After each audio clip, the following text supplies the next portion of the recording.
After another exciting W at Wrigley Field tonight, the Chicago Cubs are asking themselves, man, are we going to have to pay more than just Kyle Tucker? And also, a lot of fans are wondering, just how long can the Chicago Cubs offense keep this up? Let's talk about it right after the intro.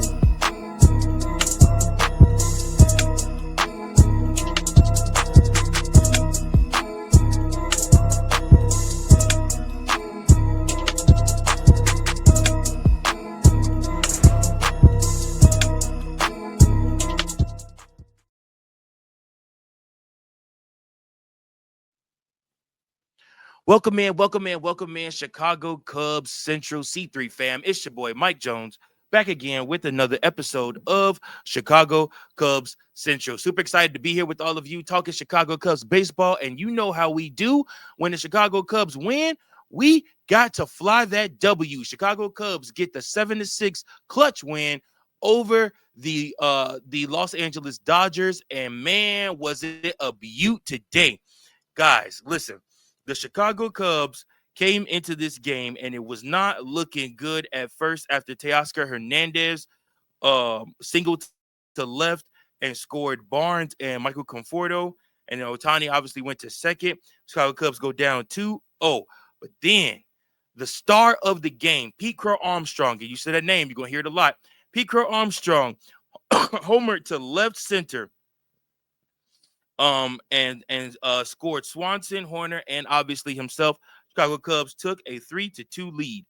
Then, of course, in the fifth, the Dodgers answered back. Betts doubled to left, and Rojas scored off of that.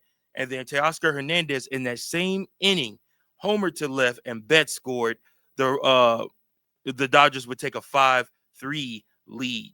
Then after that, in the bottom of the fifth, the Chicago Cubs would come right back and answer right back and would score.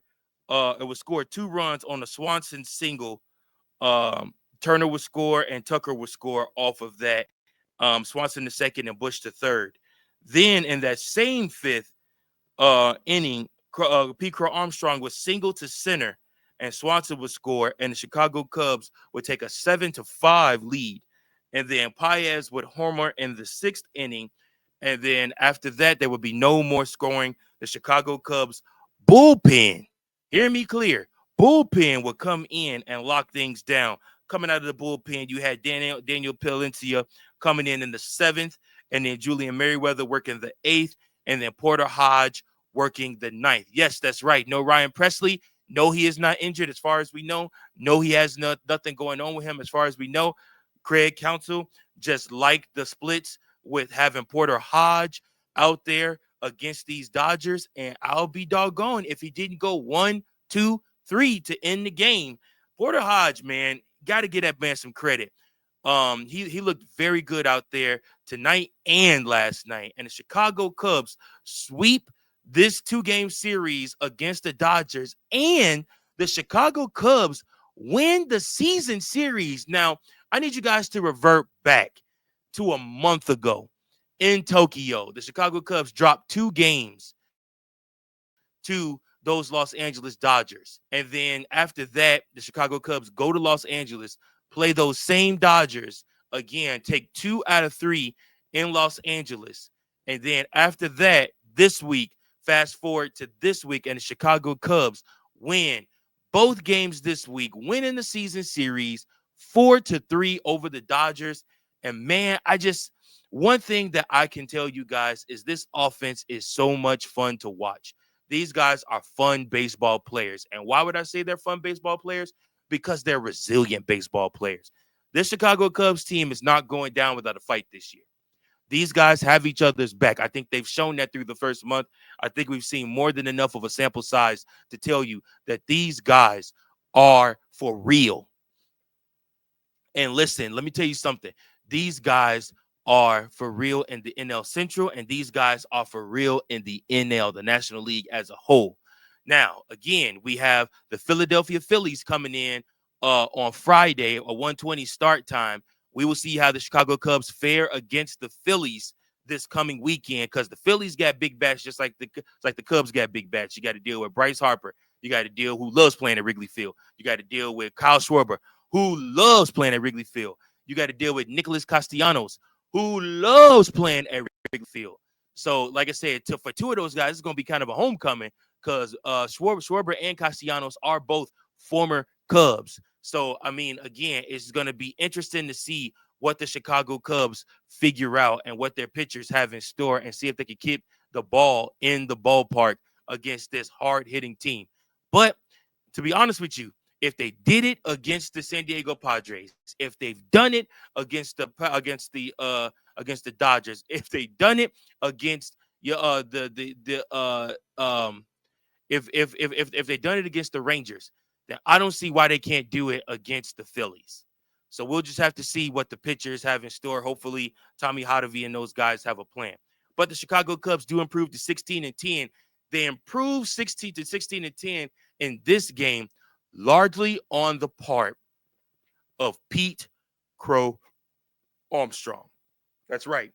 Pete Crow-Armstrong went 3 for 4 in this game. He's batting his average, raises average to 294. He scored 1 run, 1 home run, 4 RBIs in this game. And I will tell you guys, we are seeing the emergence of a star. There was reports a week ago that the Chicago Cubs tried to offer PCA a $75 million deal around spring training, trying to lock him up for cheaper. PCA and his team apparently turned down that deal. Why? PCA is betting on himself.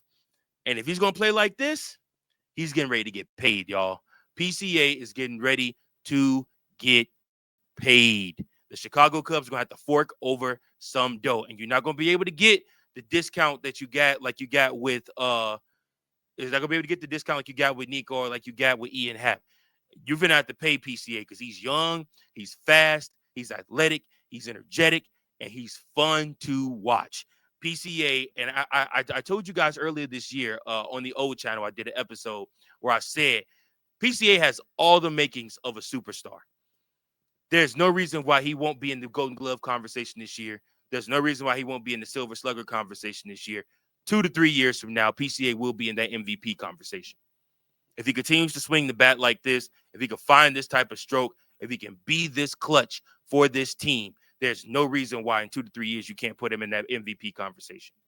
Pete Crow-Armstrong is just that dynamic. He is exactly what the Chicago Cubs and what baseball as a whole need. An enigma star that people can gravitate to, one that is electric, one that is fun, one that is somebody that people love to watch. I liken him to Ronald Acuna Jr. I liken him to Bobby Witt Jr. I liken him to guys like that, speedsters that will swipe bags, that will hit home runs, that are fun to watch run the bases, and also have magnificent defense. What do we call those? 5-tool players. That's right. Or 5 war players in the sense of if you're talking to Jed Hoyer. So PCA is going to get paid, y'all. It's got about, like I said, if he continues this up, he will be in line to have the Brinks truck backed up to him as well. So Chicago Cubs got some things they're going to have to figure out, but they can do it. They can do it. They can afford it. The fans, everybody's going to pack. Everybody's going to come to see PCA. Everybody's going to come to see King Tuck. Everybody's going to come to watch the Chicago Cubs play this season. So, again, we're excited, man. The Chicago Cubs, 16-10. And just how far can this offense go? I think is the question of the day. How far do you think this offense, the Chicago Cubs offense, will be able to go? Do you think that it can carry them all the way to the playoffs and through the playoffs? I feel like there's a lot of us, and let me know in the comments if you feel this way. There's a lot of us that are just waiting on that other ball to drop, the other foot to drop, and for the Cubs to kind of slow up offensively. And again, my hope and my prayer is that when they do slow up offensively, because it's going to happen, it's a long season. They aren't going to keep up this hot all throughout the whole season. But when they do start to slow down, they've already made the adjustments with their defense and with their pitching that they will still be able to hold on to leads when runs are at a premium. So, like I said, I do think that they will run into some hard times here offensively. It's bound to happen. It just kind of goes with baseball.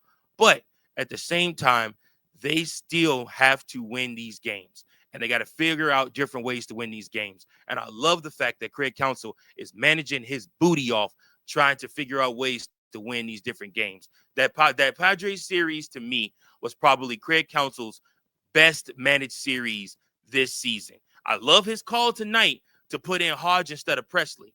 But as far as a whole series, when the runs were not coming for the Chicago Cubs easy, I loved how they tried to manufacture runs with trying to get base hits, with trying to get walks, and with trying to bunt the ball. I love them playing the short ball, trying to win baseball games, and it paid off.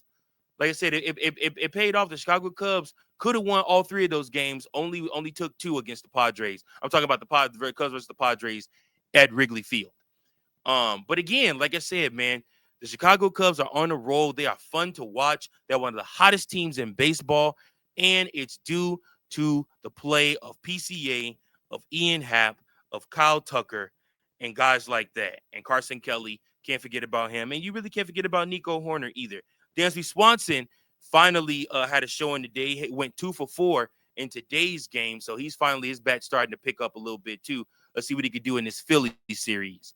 But yeah, man, the Chicago Cubs are on a roll. There is no game today on Thursday, which is fine. Like I said, but we will drop an episode Thursday night anyways, previewing the Philly series and getting you guys hyped up for the weekend. Can I tell you guys how much I appreciate you all. Thank you so much for watching. Leave a comment below. How much do you guys think PCA is going to ask for in his contract? And then also let me know your thoughts on can the Chicago Cubs offense keep up this hot streak that it's on? Let me know. Thank you guys so much for watching. I appreciate each and every last one of you. Until next time, this has been your boy, Mike Jones. Remember to like, share, subscribe. You can leave me a voicemail at 217-816-5498, or you can write me at cubsbaseball1992@gmail.com. Until tomorrow, go Cubs, go. Peace. Thank you for watching another episode of Chicago Cubs Central, the #1 spot for all Chicago Cubs content. Remember to like, share, subscribe for more Cubs content.